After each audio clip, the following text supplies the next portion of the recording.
Wolfpack, we are thrilled to bring on for, I think, third, fourth, I'm not sure even how many times now, but for the first time in a while, and that's Ian Hartitz, now of Rotoworld. Congrats on that, big cat.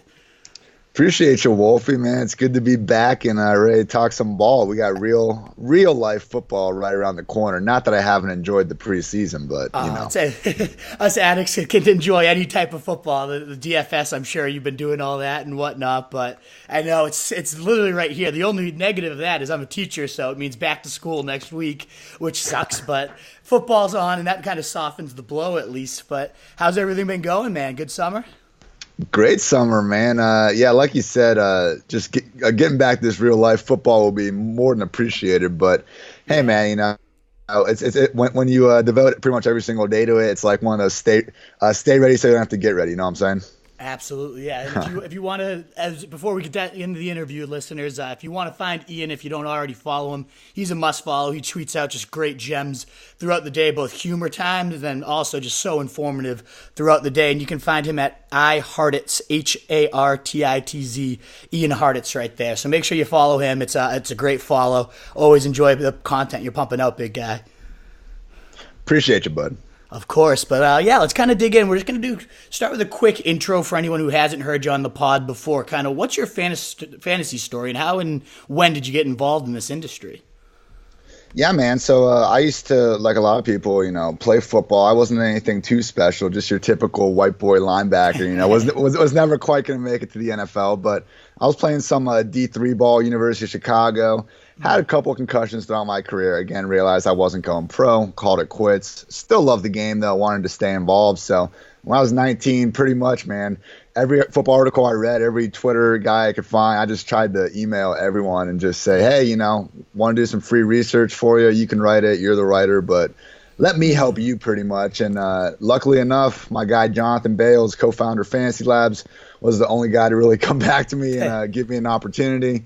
Pretty much just grinded my ass off with him for the next year. He kind of let me start getting to writing after that. And from there, man, it's just that grind. It's just doing it day after day after day. And I've been doing that now for about 7 years or so. And, you know, started off with Fantasy Labs, which is a DFS-centered, you know, platform. We're really focused on DraftKings and that kind of stuff. But, you know, even with that, you know, I've always tried to maintain, you know, the true just love of the game, still look at film and defensive guys and offensive linemen and all the different kind of pieces that some fantasy players like to ignore. So it's, you know, just there's always something more in football, whether it's scheme, whether it's players, whether it's a different position that you can always learn more about. So that's why it's easy to keep coming back for more. And you kind of just answered my next question. I'm not sure if there's any more to add on to this. But we say we bring on the wolves, the people that separate from the pack. And you mentioned not a lot of owners might pay attention to some of these under the radar, but hugely important things like line, like offensive scheme and whatnot. So you kind of already gave us a hint at your fantasy edge. Are there any other techniques or stats or approaches you have to really separating yourself from the fantasy pack here? Yeah, man, it's just that day after day grind like I'm talking about. But I'd say the other thing is really don't underestimate these snap counts. I mean, I think one of the most useful things you can look at, especially if you don't have a chance to watch the games. I mean, just Monday morning, you can go on Pro Football Reference, even if you don't have Pro Football Focus, and just go through the game and see who's playing at least 70, 80% of the snaps. You know, it's one of the highest correlated metrics with fantasy success because you can't rack up fantasy points if you're not on the field. So, you know, the targets and carries obviously matter too, but there's going to be some fluky games where, you know, a guy's on the field for only half the game and he winds up with 8 targets. You know, you find the undervalued guys when there's the dude that's running 80% snaps and maybe he just didn't get a couple looks one game. But, you know, that's a situation you can feel more comfortable attacking in future weeks. Absolutely. And I think even in like preseason right now, as you're watching, snaps are the one stat I really try to pay attention to. I mean, last year kind of led me, I was down on McCaffrey entering the preseason. I thought CJ Anderson was going to have a role. And then you just notice he had every single first team snap whenever Cam Newton was on the field. So I bumped him up to the first round and obviously that worked out. And you're starting to see some of those trends this year with other first round players and whatnot too. So, you know, snaps are definitely always important even right now. So I think it's a great little stat that not enough people end up paying attention to. So I love that you shouted that one out. And then just real quick, you're at Rotoworld now, right? How did that's one of the industry giants. That's really what I've always used since, you know, day one, 12 years ago. I love their blurbs and whatnot. When did that rise happen and how did that come to be? It's exciting, man. I'm getting started for them on September 3rd, so right for this upcoming football season. But began the process with them about 6 weeks ago, and lucky enough to be continuing over there. But yeah, man, I consider them the industry giant as well, and we'll be doing. I'll be doing some of those news blurbs, wide receiver, cornerback column as always, and then injury dashboard to help keep everyone updated on that. So I would say expect more of the same from me, but just hopefully should be a little more out there underneath the Rotoworld brand. So we'll see. We'll see how it goes, man. But awesome. Last thing real quick also, which is with the snaps. I mean, if you aren't already, you need to just focus on opportunity more than talent. I mean, look, I love picking the wide receivers that just look like ballers. You watch a fucking highlight clip of them, and the guys are making contested catches left and right.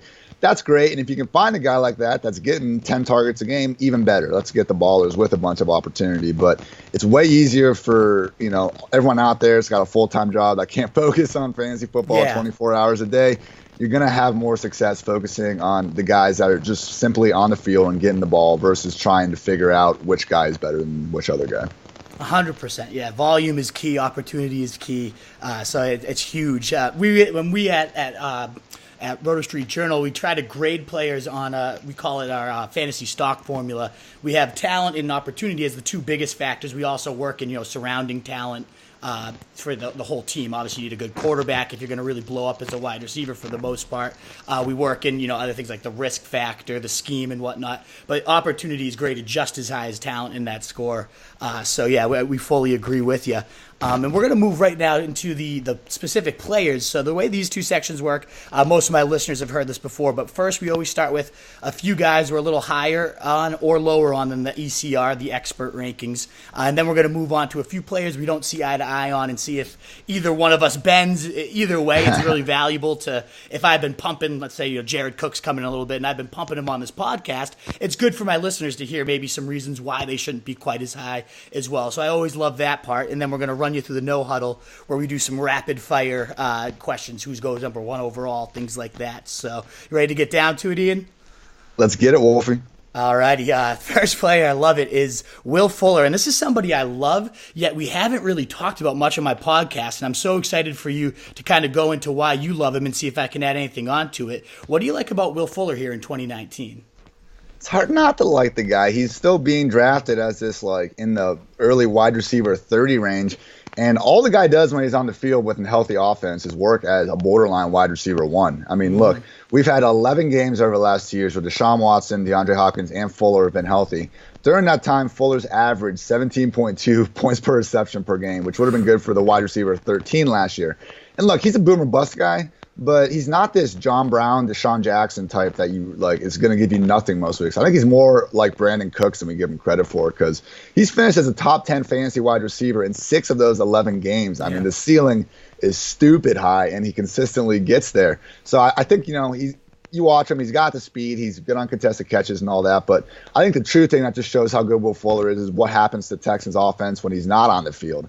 I mean, Watson's average yards per attempt go from 9.03 to 7.2 once Fuller's off the field. And even Hopkins, I mean, think about it. When defenses are able to focus even more attention on Nuke, I mean, it's shown up in the stat sheet. He has 12 touchdowns in 11 games with Fuller. Also has 12 touchdowns without Fuller, but it's come in 21 games. So really hasn't been the same kind of scoring beast. Yeah, absolutely. And even the duds, you mentioned 6 out of 10 or 11 have been top 10. And there's really only been 2 duds out of those 11. Some of the others, 12, 14, 15 points. So as you mentioned, it's not like John Brown where it's either like 1 or 0, which is fantastic with him. I know some people worry about Kiki Cutie and how that can impact him, but let's see Kiki Cutie stay on the field too, just like Fuller. He's got his own injury concerns as well. I love, one of the strategies I find myself falling into a lot right now is AJ Green goes in round 6 or so, and Fuller's right there in round 7. Maybe I only get 4 or 5 games out of Fuller, but if that's the bridge I need to then get to AJ Green, I love it. So I'm all with you. I know the injury risk. There's no denying it, but nobody can separate. No one can blaze down the field like this guy. And you mentioned Deshaun Watson too. In that rookie season when they had Fuller, when he was fully healthy, Watson, they averaged 40.5 points per game. I mean, that was almost a touchdown more than the Chiefs last year. 56 touchdowns touchdown pace for Watson. Fuller himself was on like a 28 touchdown pace or something, saying obviously he's never going to hit that. But still, it's just that whole offense could be so juicy if and when he stays healthy. So I pray for at least 10 games out of him. Maybe you won't get him, but the games you have, I love it. I'm all about it. Yeah, man. And people worry about Kiki QT a little bit, but think about these targets. Like Fuller is their field stretcher, and he's with a quarterback that is incredible at evading pass rushers and just really, like, he takes a lot of sacks, but that's because he holds the ball so long. He's willing to take those shots downfield, which is just the perfect quarterback for Fuller. And obviously we've seen that whenever they're on the field together. So if you are going to take a chance with some of these, quote unquote injury prone guys, make sure they're like straight ballers. And that's exactly what Fuller is. Absolutely. I think that's a great point too. How many times have we seen Watson buy that 1 extra second, 2 extra seconds? And when you have 4.3 or whatever the speed is with Fuller, you don't need much more than 1 second to get completely behind the defense. And they're both so good. It's unbelievable. And another unbelievable deep threat with a great chemistry with his quarterback, actually legitimately perfect chemistry with his quarterback last year, is Tyler Lockett. Perfect passer rating with Russell Wilson, unbelievable efficiency, and we're both so high on this guy. What makes you think he could be even better in 2019? So, look, everyone, anytime a player in any position has one of these historically efficient seasons, everyone loves to scream regression. And Tyler Lockett and Russell Wilson are not going to have a perfect quarterback rating together again this year. I mean, I'm not saying that's going to continue all these years, but you can still have regression and still end up being a better fantasy player if we're getting an increase in volume like it looks like we are with Lockett. I mean, he was the PPR wide receiver 16 last season. He only had 70 targets. I mean, he benefits from returning. He'll get a rush here and there as well. Like that goes into that. But Dougie Baldwin's gone. He's retired. And as the Seahawks undisputed number 1 in 2015 to 2017, he averaged 115 targets per season. I mean, maybe Lockett doesn't get all the way up to that with Schottenheimer, and his historic run first, second, and third scheme. But if we're going to take a chance on a guy in a lower volume pass offense, it should be someone that we've seen just work as an elite receiver again and again and again. And I mean, this combination between Russ and Lockett is arguably the league's single best. I mean, I went through every single quarterback and number 1 wide receiver, looked at the career adjusted yards per attempt. The only duo that was better than Russ and Lockett are your guys Tom Brady and Josh Gordon. I mean, Mahomes and Tyreek aren't even in the top 2, and obviously we've all seen how good those guys are. So the volume, I mean, you look at the receivers on the Seahawks. I like DK Metcalf and some of these guys, but all these other receivers are 6'2", 210 plus, and they're fast as hell. I mean, the Seahawks clearly have a type, but they're all outside guys. Lockett is in that slot role. There's a chance he does get more kind of high percentage underneath targets because Baldwin's gone, and we already know what he can do on deep balls. So, yeah, man, sign me up for all the Lockett this year. I'm all into it. And you mentioned that volume spike. There's a report coming from Brock Heward. He's been covering the Seahawks for the last 12 years, and he said, in early camp, he hasn't seen, in 11 years covering the team, he's never seen the team make such a concerted effort to get someone the ball in different ways than Tyler Lockett. They're moving him in the backfield, moving him in the slot. Yeah, those are the reports where it's just like you twerk up a little bit downstairs to the desk, man. You read those, and it's so exciting to know how efficient 6 to midnight. Exactly. Obviously the efficiency, you can't be perfect. Again, you don't think, but if that volume does, even 30, 40% more as they're expecting, it's going to be, you compare him to, you mentioned Tyreek. I could totally see that Tyreek Hill style breakout this year where he's just a number 1 receiver for everyone who takes him in round 4 or 5. And we're talking about him as a second rounder next year. I absolutely love Tyler Lockett. I'm going to scream that one on the mountaintops the entire offseason. It seems like we have a type too, because our third player on here is Curtis Samuel. We must just love explosive, deep threat and dangerous with the ball in their hand style receivers, because this guy is an absolute freak. And there hasn't been any player who has a bigger hype train than Curtis Samuel this offseason, but it seems like you're buying it and you're aboard too, right? I'm with you, man. It's just that it's just kind of the discount you can get going from DJ Moore to Curtis. And gun to my head, I think DJ Moore probably winds up with more fantasy points this year, and he's a slightly more polished receiver at this point. But it's so close, and it could easily flip. And for the discrepancy in rounds, I mean, you got to go with Samuel. I mean, look, last season, Final 6 games, once Devin Funchess got delegated to backup status, Samuel had 42 targets, Moore had 43. I mean, the unfortunate part of this, I mean, for two receivers this good, during that stretch, McCaffrey had 53 targets. Yeah. So I think he's, run CMC still going to be a number one guy there. But, hey, I mean, in this offense, Curtis Samuel and DJ Moore, they can both still be good with this, slightly reduced target share because both of them do stay involved in the running game. I mean, Moore had 13 carries last year. Samuel had 8. There's hidden value there because they're consistently used as kind of the pitch man, those triple option schemes that Carolina uses a good amount.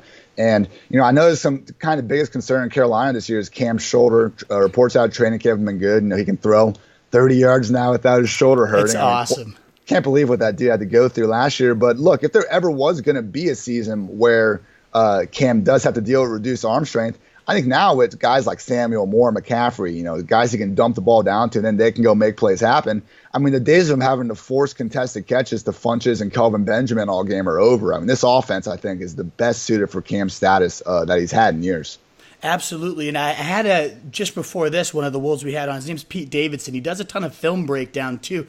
And something he mentioned outside of Samuel and all the hype we've seen and his refinement as a route runner and everything, which is fantastic reports out of camp. And I love that even Tre'Davious White and outside corners that he's facing on opposing teams. It's one thing if it's the beat writers gushing about you, but when you get the, an elite corner saying this guy's release was, tough to cover all camp when we had those joint practices is great. But what Pete pointed out, and you mentioned with some of those McCaffrey statistics and those short game passes is he's kind of, it might take a few years, and we're even seeing this with Watson now, to start relying on your running back or your yak threats, that those short and intermediate game. And Cam's never had that, and he's still definitely refining that accuracy, but that willingness to let his receivers do the work. If he continues to grow in that way, I mean, between McCaffrey and Curtis Samuel, that offense could be a nightmare in just the short passing game. And then when defenses cheat up, if that deep ball, like you mentioned, is coming back, all three of them can take the top off the defense too. So I just think in general, the Panthers, it could be just a terror of an offense. I think Cam Newton could rebound to a crazy fantasy production, and Samuel could spearhead it all at the wide receiver position. So I'm thrilled about this guy. I think the Panthers as a whole, I'm thrilled about, and you can still get this guy. I mean, the hype train is real. He's starting to creep up into like rounds 9, 8 even. I took him in 7 in my first big draft just to make sure I had him. But, similar to Tyler Lockett, there's no reason Curtis Samuel, as explosive as he is and as dangerous after the catch, used to be like a hybrid running back Percy Harvin type. There's no reason he couldn't be Tyreek Hill too, just like we said with Lockett. So I love all three of these guys. Do you have anything to add on any of these other three, or do you want to move on to the disagrees? Good point. Because look, I'm Columbus, Ohio boy. I watched Curtis Samuel play every single game at Ohio State, and you're right, man. He really was this more hybrid running back wide, because he played running back in high school, and then he got to Ohio State, and they were lining up in the backfield plenty. He had this run against Clemson when OSU got shut out, but he went 60 yards, right through the teeth of that defense, making dudes miss in the hole and everything. And unfortunately, he's lined. It's like fewer than 5 snaps with the Panthers he's even lined up in the backfield. So that's an entirely different part of his game. And, hey, shout out to Norv Turner for kind of crafting this offense and being willing to kind of do these different things. I remember last year when he joined there, everyone kind of joked around, how is 70-year-old old man Norv Turner going to mesh with Cam Newton? Well, pretty good, because Norv's, more than willing to change what he does to fit the talents around him. So kudos to Norv.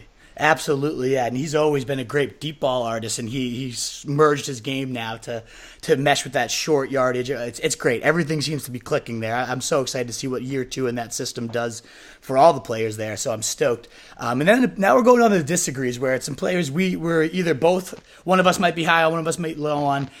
Either way, we both going to have our points here. And a player that's joining a new system that I think could really blow up in his new home is Jared Cook, but you're not quite as excited about him with the Saints as I might be. What do you have against the Cook man here? So I don't want to compare Jared Cook to Kobe Fleener or say anything outrageous like that. With that said, man, last 10 years, tight ends under Drew Brees, we had Jimmy Graham. He was tight end 1 or tight end 2 4 times. Ben Watson got in there and got a tight end 7 in 2015. So it's possible for a non-Jimmy Graham guy to get there. But now Jared Cook, he's not in those early 2000s Saints offenses anymore, because if you look at Brees' pass volume the last 2 years, they're a run-first team now. And I understand that, a part of that is just their defense being better. They're winning, so they're running the ball a little bit more. But, the drop-off in Brees' pass attempts these last 2 seasons, he was over 40 attempts per game from, 2016 to like 2009. And these last 2 years, he's been under 35 per game. So they're making a concerted effort to throw the ball less. When he is throwing the ball, we already know that Michael Thomas and Alvin Kamara are going to be those top two targets. And I'm just not convinced at this stage in his career that Brees is going to be able to elevate three really fantasy relevant receivers. I mean, look, he's in that dome. He's got these talented weapons. There's no reason why he couldn't play another couple years at a high level. I mean, he just, led the league in completion rate and yards per attempt. It was ridiculous. Mm-hmm. With that said, man, if you watch the playoffs and stuff, you could see Brees' deep ball kind of falter down the stretch. Didn't look like quite the same guy. And I just compared his drop off in those last 6 weeks to what we saw from Peyton Manning in 2014 before he fell off a cliff. Eerily similar. And like I said, he's playing in a dome. He's not playing in Denver, so it's a little bit different there. But Father Time catches up to all these guys, and Brees is getting up there. And, at the very least, I'm just concerned about if Brees can still just elevate an offense to the extent he was able to in the past. I think you brought up a lot of points that the biggest concern I have is that volume one, they have become so run heavy, and the best Saints teams we've had, the ones that make the deepest runs, even dating back to when Brees was elite and they had that Super Bowl team, that was the run heaviest the Saints had been over that decade. Sure was. I totally understand that argument, and I can't really argue against the diminishing aerial pie, so we like to compare it to. It's definitely going to be a smaller one, and the decreasing deep ball, definitely a concern too. But what the stat you brought up that I do really like is the accuracy was still there. And what I'm really looking at with Cook is this team does live in the red zone, especially when you got Kamara just as dangerous as anybody in the NFL. So if this team continues to be that red zone maven and all over the place, that's where I think Jared Cook, even if he's not a high yardage guy, I could see 10 to 12 to however many touchdowns because he's still 6'5". He still has a 40, almost 40-inch vertical, and he ran a rumored 4.37 40. So, the athleticism is insane. If Brees could just maintain that accuracy of putting the ball wherever he wants it in the short game, when you got a body like that in the red zone, it's going to be a deadly combination, in my opinion. I know we've been chasing, as you alluded to, when's the next Jimmy Graham coming to be? That's even how I titled my article on Jared Cook was, is this the next Jimmy Graham, essentially, because we've all been chasing it since that monster year. I do like that Dan Campbell, their tight end coach, said, hey, we had to dust off some of those old playbooks from Jimmy Graham's days because we finally have the athlete to run these plays. Sean Payton kind of gushed about how he's great in yard after the catch roll. Brees himself, what I was talking about those 50-50 balls, he said he's got great length. He's got a big catch radius. You feel like you can put it a lot of places and he's going to go get it where other guys can't. So, if you're getting the praise from Brees, you're getting the praise from your tight end coach, from Sean Payton.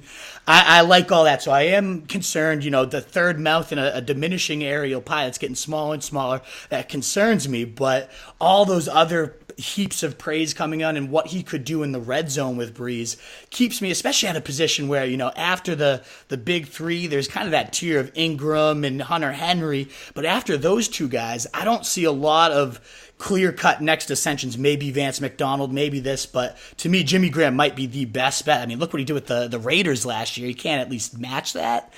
He won't get the targets, but I just think the quality goes up so much more. Yeah, that's a good point about the quality. He's not going to have the focus of the entire defense on him like he did last year because they're going to obviously be looking at Mike T and Kamara. So, no, I see where you're coming from. And the thing about Jared Cook is, like you mentioned with his speed, I don't know if he's quite a 4.3 guy, but regardless, he's clearly a guy that defenses, when you run him down the seam, they really got to respect that. So, again, this could be a situation where just having him on the field, even if he isn't the biggest fantasy contributor, which if he's going to get there, I agree with you. It's going to be with some red zone dominance, but that's really going to open up those underneath routes for Thomas and Kamara. And I think when we did see the Saints offense have trouble last year, like I was saying, it was when Brees wasn't able to hit that deep ball as consistently. So now having Cook, having Teddy Ginn out there, Traquan Smith a little more polished, there is going to be a more heightened sense of speed on the field in New Orleans this year, which is good.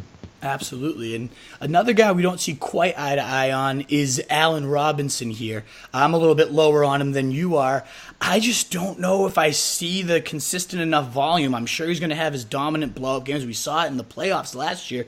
Maybe it's recency bias for some people. It looks like this guy could be that number one. But I feel like, similar to people chasing that next Jimmy Graham, I feel like we've been chasing that, 2015 or whatever year that was Allen Robinson had in Jacksonville, and we just haven't seen that same player, but you're a little bit higher on Allen Robinson. Try to sell me on this guy. This guy, 80 catches, 1,400 yards, and 14 touchdowns like a 22-year-old with Blake Bortles on the center, man. How did that happen? That doesn't make sense to me. Oh, man. Look, and I get it. I get the concerns. He hasn't been that same guy, clearly. His last 2 seasons, he's been a bottom 5 receiver in average separation per target, per next-gen stats. I mean, he's kind of this Des Bryant-esque. He needs a quarterback to put the ball right. He can go up there and get it, but he needs the ball to be thrown to him to go up and get it. And I understand when quarterbacks would rather throw to the open guy versus the, hey, even when he's covered, he's open type guy. And that's what he is a little bit. But with that said, when, we had 12 games last year with A-Rob and Mitch under center, and he averaged team high 7.8 targets in that game. That extrapolated over 16 games. We're looking at about 124 targets per year. So I don't know if he's ever going to quite get that wide receiver 1 range again, but he's not even being really selected in that range right now. And he's kind of going in that same Will Fuller range, kind of in the upper 20s, lower 30s. And look, over these last 4 years that he's played in PPR points per game, he's finished as the wide receiver 30, wide receiver 33, wide receiver 8, obviously awesome year, and then wide receiver 35. So even in these years where he hasn't been the same guy, he's returned value that's akin to where he's being drafted at right now. So I think you can pretty much get him at his floor. I have a feeling this Bears offense takes a step back. So, I'm not saying overload yourself with exposure to A-Rob, but hey, if Trubisky, who, again, hasn't started many games to his career, he's in year 2 of a system. If he can take a step forward this year, I think Allen Robinson is going to be a big reason why. And it's a pretty cheap, again, this is a stack that you can get in season-long leagues that's not going to cost you much. So. Yeah. Yeah, I mean, I see all those points for sure. But I think what you mentioned, if this offense takes a step back and what they kind of make their calling card on under Nagy is spreading it around and playing the right matchups. And I think Nagy himself has even come out and said, some weeks it might just be a Taylor Gabriel week. And even last year, Taylor Gabriel, I know Robinson missed time, but Taylor Gabriel was only 1 target off of their total. And per game, I know the average obviously shakes out now in Robinson's favor quite a bit, but they really do just seem to move it around and play mismatches so well, which is what makes this team so dangerous. So I don't know if you'll ever get that true number 1, and granted, you don't have to pay a true number 1 price, but what you mentioned is where he goes, you can get guys like, Calvin Ridley or especially Robbie Anderson for me, like where he goes, he might be a true number 1 that I have faith in, where he's built that chemistry with Sam Darnold, that stretch run they had, and then early preseason dividends looks like they're carrying right where they left off. I guess to me it's more about who you'd have to pass up on the opportunity of Allen Robinson, that opportunity cost.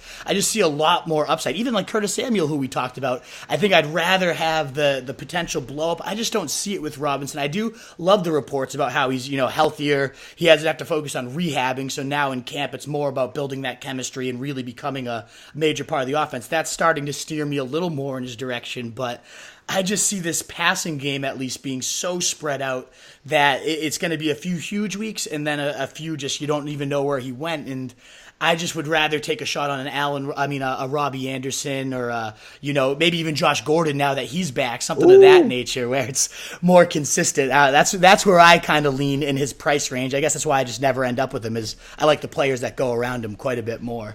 Yeah, that's fair. And the one thing that does concern me from A-Rob last year, he had 2 really big blow-up games. One was against the Eagles in the playoffs, and what wide receiver 1 didn't go off against the Eagles last year. Yeah. And his other game was against the Lions when Darius Slay was out. So, I mean, it was, really haven't seen him just dominate a tough matchup in a long time. So I understand the concern. Yeah, exactly. But one Bear that I am high on, and you actually don't see eye to eye on me with, is Montgomery. And I feel like the passing game may be pretty spread out, and obviously we have Tariq Cohen there too.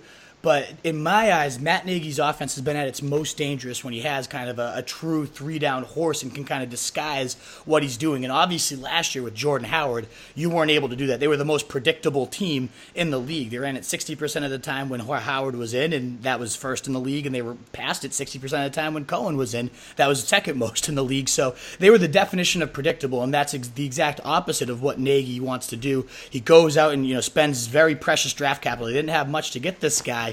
I kind of see him as the cornerstone of this rushing attack and this overall offense, but it seems to me you might not agree quite as much. What is your concern with Montgomery here?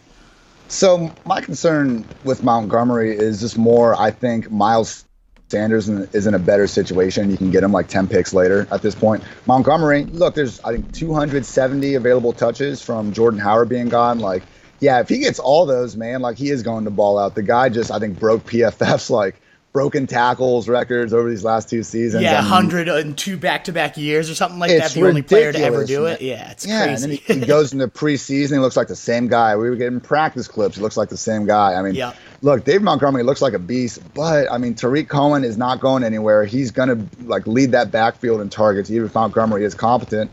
And we still have some beat writers talking about how Mike Davis, is not going to be an afterthought. We only have to go back 1 year ago to a time when Mike Davis was taking away too many snaps from a, high round draft pick. I think Montgomery's better than Rashad Penny. I'm not trying to open up that can of worms, but there's a lot of competition there. And I haven't even mentioned my guy Cordero Patterson maybe getting a few backfield snaps yet. So I'm just saying, when I compare the teams, there's competition. There's competition at Chicago backfield. There's competition in the Eagles backfield. I am way more confident in the Eagles offense being a very good unit this year than I am the Bears. And I think there's a better chance that Miles Sanders opens the season as their clear-cut starter over Montgomery. So, if you can get both of them on your team, I think you're going to be in a good spot, particularly, by week 6 or 8, because I think we do see a lot with these rookie running backs. They kind of take over after the first month or two of the season. But, yeah, Matt, again, kind of like how A-Rob's being drafted towards his floor, I just feel like right now Montgomery's being drafted a little closer to his ceiling. I got you there. And I think I love the Miles Sanders call, too. I'm a big fan of him. I've been starting to warm up to the idea of owning both these guys.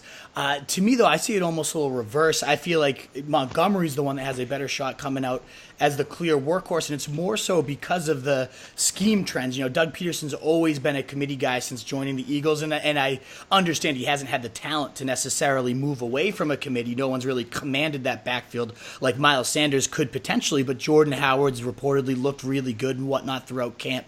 Whereas Matt Nagy, when he's had the right guy, let's say Kareem Hunt back in Kansas City, and Andy Reid might have been the one calling plays. There's, rumors over who it actually was calling shots there, but ultimately he's preferred a workhorse when he's had the right guy, and so many people compare Montgomery to Kareem Hunt because of the contact balance, because of the elusiveness in space. You cited those PFF stats. The broken tackle rate just kind of highlights that comparison even further. So if this guy truly is that next Kareem Hunt style player, I don't see why Nagy wouldn't give him that type of treatment where Kareem Hunt led the league in rushing as a rookie. So I see him as the better shot at a clear-cut featured back right off the bat, whereas Sanders maybe more week 6, week 8. He becomes a stretch run season winner.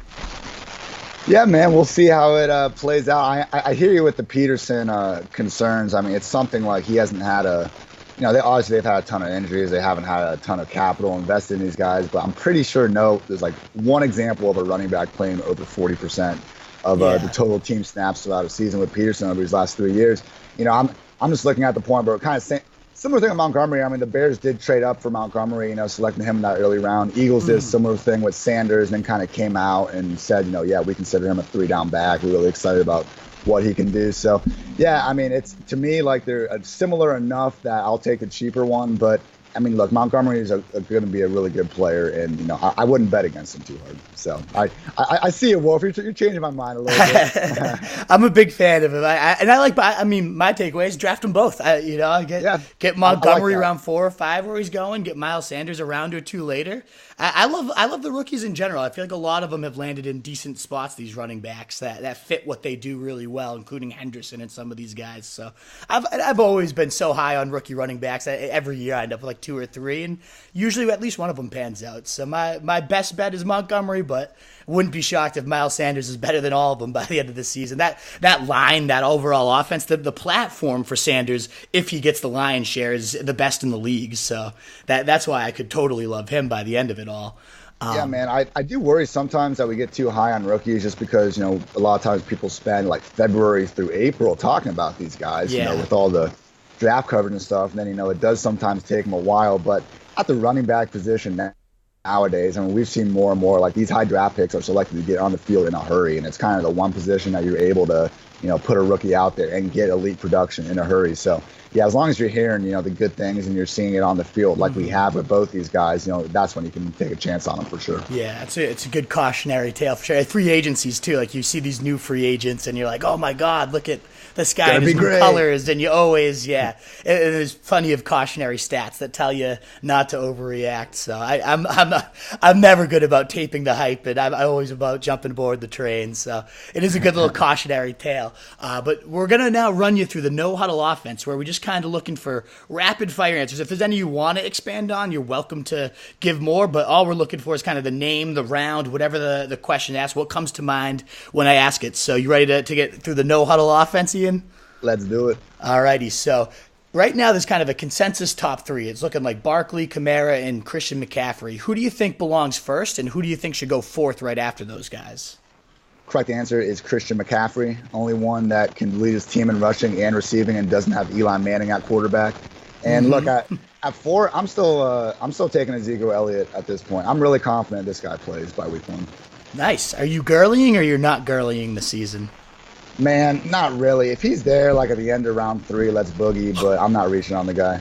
Round 3? Jeez. If he's there at the end of round 3, you're winning your season. But nonetheless, that's not the debate time on this guy. I don't have much girly.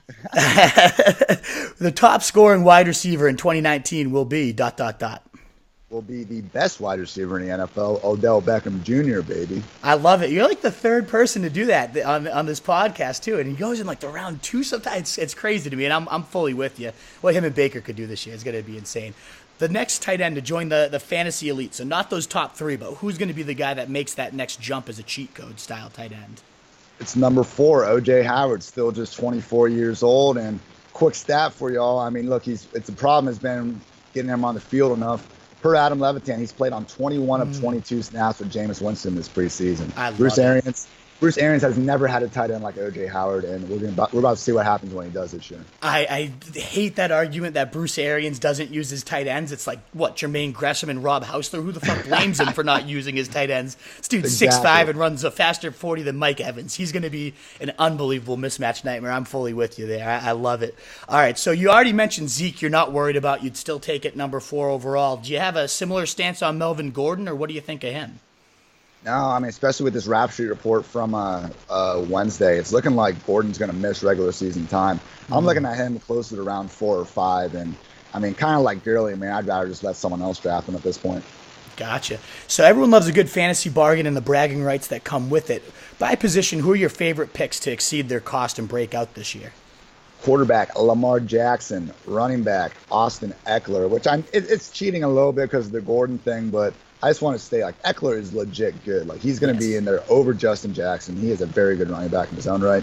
Wide receiver, sorry to rain on your Robbie Anderson parade, man, but Jamison Crowder is about to lead the Jets in targets, unfortunately. So we'll see there. And then tight end, I think Austin Hooper cracks in the top 10. He was like one of only 8 last year that played at least 75% of his offensive snaps, Falcons indoor pretty much all year. I like Hooper cracking that top 10. Dirk Cutter loves his tight ends too, as we've always seen. Sure does. I'm with you there. On the opposite end of things, everyone kind of hates that overpriced player who busts and brings them shame for the rest of the year. So like last time, who's not going to be worth their cost by position and is going to bust in 2019? Quarterback, Drew Brees is going as a QB7 right now. I mean, look, I'm not saying he can't be a top 10 QB still, but I think his top 5 days are definitely over. And with how deep the position is, don't reach on Drew Brees. Running back, Phillip Lindsay. Man, like, they're trending towards doing more of a 1-2 punch with Freeman, and Devontae Booker is still freaking there to take away targets. So I don't want to, hate on Lindsay. The guy's great with the ball in his hands, but it doesn't look like the opportunity is going to be there this time around. Wide receiver, Adam Thielen. Vikings are going to more of a run-first offense, it looks like, with Kubiak there, and, based on what they did after they fired their OC last year. I'm Team Diggs over Thielen. Tight end, Eric Ebron, because 1, Jack Doyle's back, so we're looking at a smaller snap share, and 2, I can see Devin Funchess honestly leading this team in red zone touchdowns compared to Ebron this year. So it's going to be a lot of those 2 catches, 25 yards, and you better hope Ebron gets a touchdown type games. Love it. So from Kamara in 2017, Connor last year, there seems to always be that one player who goes well after round 10 and then just wins people their leagues. Who's your favorite to do that in 2019? And we haven't talked about this. I bet we have the same guy, though. Darwin Thompson. Yes. Yeah? Yes. Love him. No Yeah. doubt. And look, they're already saying he jumped Carlos Hyde in the depth chart. I'm not against Damian Williams or anything, but look, from what we've seen from Darwin, man, he's got that giddy up, and he's not afraid to run it up the middle. Reed likes him, and when Reed likes a running back, man, fantasy points follow. I'm all about Darwin Thompson, all aboard that train. I didn't get him in my first draft of this year, and that was like the one thing I was absolutely kicking myself about. I was like, oh, no one in my league knows this, and they all printed out my cheat sheet, and he went in like round 9, because that's where I had him ranked. I was like, no one's going to take him like where I have him ranked. I'll get him in round 11, and somebody took him at like 90 overall, because that's where I had him on the big board. I was like, you fucking bastards. So that's the only thing that I regretted in that draft. But last question, not so much advice for our listeners, but have you ever witnessed, like, what's the funniest last place punishment either you've been a part of or side bet or whatever it might be, either you've witnessed, you've heard of, you've been a part of? Give our listeners some ideas of ways to shame their league mates. Loser in one of my leagues this last year had to make a fitness Instagram and update it like every week throughout the offseason. That was entertaining. That is awesome. In college, one time the loser of our league had to show up to every one of his Wednesday classes dressed up as John Cena. That was a fun one. And jorts and everything. Oh my good God. Jorts and everything. Yep. With the "You Can't See Me" green shirt. And then those are my two favorite I've been involved in. I think the favorite one I've ever heard of, though, in general, and a lot of guys have been doing now, is making the loser take the ACT. Is just too funny because then they don't want to get like a bad score and just be called a dumbass either. But then you're spending 4 hours on a Saturday taking the freaking ACT. So. Oh, I love it, man. God. How about you? What's yours? What's your favorite? Oh man, I've seen a couple. And speaking on the SAT part, I have to proctor them, and I actually had to read it to a student one time as like an accommodation. Those tests are no fucking joke. I was like, oh my God, I don't know how you guys are doing this thing. This is brutal. So yeah, that's a great one. I had one buddy who. His league, the loser, they all had they could spend up to $10 each on fast food items, and then they just got to hum them at the loser. So like 12 people had $120 worth of fast food. I mean, you can go to McDonald's or Taco Bell, you can do some real damage, and they just got to pelt the guy with it. Like he had to stand there in a Speedo while just getting destroyed by fast food. So I thought that was a pretty unique one and a pretty funny one. This other league, I mean, you hear about tattoo leagues, which is obviously just psycho and insane. This one league, though, they do a variation of a Chewbacca tattoo. So you might have like Chewbacca jumping off the top rope as a wrestler, or like a Johnny Cash Chewbacca with a guitar and stuff. And they get like huge tattoos. It's insane. They cover themselves with it. So those are a few great ones that I've heard. Yeah, it's the best though. That stuff is so funny. I can't wait to hear more of them this year. That's unbelievable, man. If I was ever in that tattoo business, man, I'm getting the smallest thing possible, like the bottom of my foot. That takes some balls to be putting a big ass Chewbacca tattoo on your back. It's insane, dude. I know. I absolutely love it. But Ian, this has been awesome. I really appreciate you coming on and giving us the time you have today. Why don't you remind our listeners one more time where they can find you and connect with you? Fun time as always, man. Thanks for having me again. But yeah, you can follow me on Twitter at iHartitz, IHARTITZ. Have some preseason stuff going up this week, and then you can find me all over Rotoworld once the season gets going. Awesome. Thanks again, my man. This was great. Thanks.